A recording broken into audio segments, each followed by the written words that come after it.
তারপর আজকে আমরা একত্রিত হয়েছি। আপনারা এই অনুষ্ঠানকে সুন্দরভাবে এবং সুশৃঙ্খলভাবে সামনের দিকে বাস্তবায়ন করার জন্য সহযোগিতা করুন। আমি আপনাদেরকে অনুরোধ আহ্বান জানাচ্ছি, কারণ কোথায় কারণ হচ্ছে আমরা কোনো রাস্তা বন্ধ করবো না। আমরা শৃঙ্খলাবদ্ধ দেখি, আমরা শিক্ষক ছিলেন, আমরা কোনো বিশৃঙ্খলা তৈরি করবো না।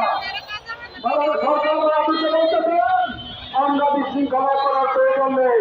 আমাদের ক্ষেত্র আছে, আমাদের 28 তারিখে প্রোগ্রাম হয়েছিল শাহবাজপুরে, যখন সারা দেশে বিশ্ববিদ্যালয় থেকে শুরু করে স্কুল কলেজ মাদ্রাসা আমাদের ছাত্র ক্ষেত্রে উদ্বোধন করেছিল, মনে আছে?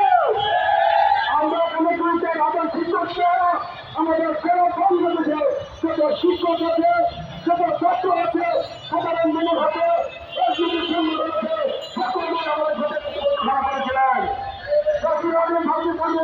শিক্ষকদের সাথে উদ্বোধন করেছিলেন। সুতরাং